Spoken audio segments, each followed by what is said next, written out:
We are going to be discussing two central theories. Our first theory is going to be psychoanalysis theory, and the second one is going to be the Adler theory. Psychoanalysis theory was founded by Sigmund Freud. Freud had actually studied medicine and had an MD from the University of Vienna. In 1896, he began working with Jean-Martin Charcot, in which he developed psychoanalysis theory.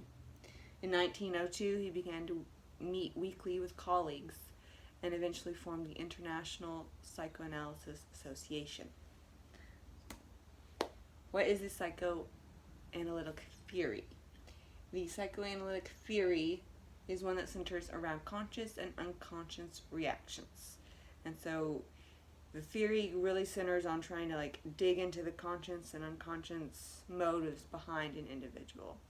It includes several key elements or ways in which you would do that. One of which is free association, in which he would often have the patient say the first thing that comes to their mind. Another is dream analysis, in which he would analyze their dreams. Freud identified three central elements to a person's unconscious or unconscious reaction. Id, which is also known as the pleasure principle, in which an individual reacts very much on their own desires. Superego, also known as the moral principle, is centered on society or even their own morals or beliefs. And ego, known as the reality principle, is essentially the compromise between the two. And Freud believed that the vast majority of people, you were either one of the three. You were either one of the first two, really. You were either an id or you were a superego. And that at the end of the day, you wanted to get them to the third one, which is a compromise between the two.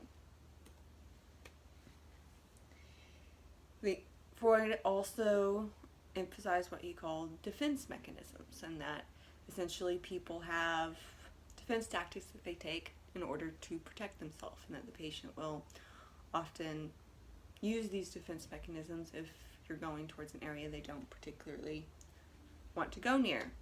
And so one of them is reaction formation, which is when a repressed feeling kind of displays itself consciously.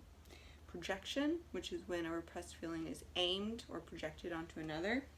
Displacement is when the mind substitutes the either subject or emotion with something else. Repression, which is when the feeling or emotion is just oppressed or repressed.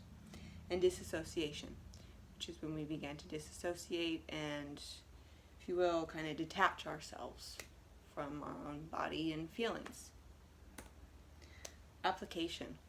When using the psychoanalytic theory, we are looking at the unconscious motives behind what they're feeling and what they're doing.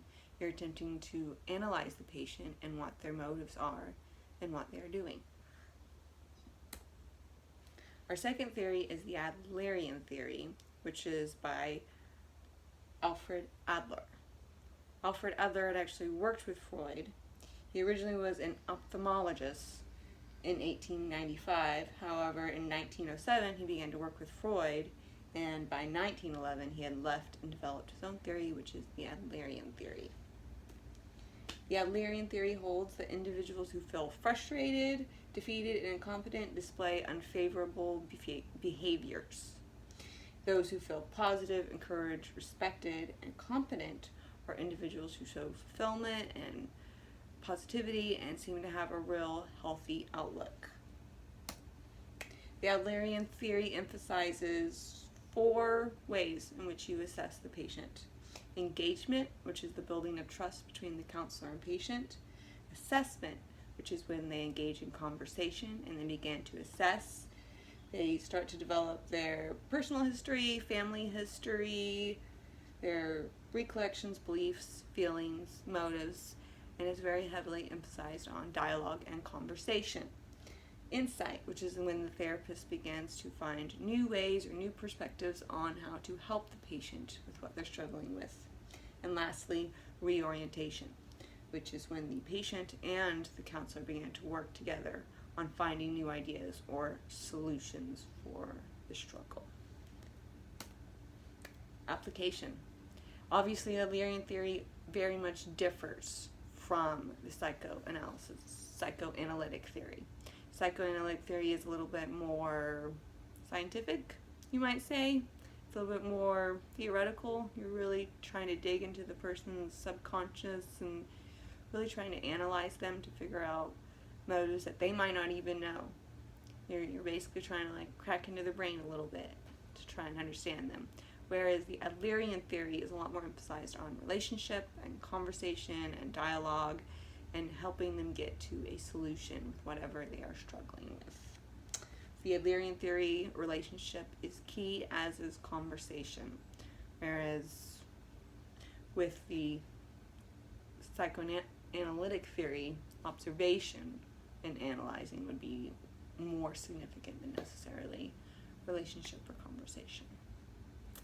So those are our two theories, both very applicable.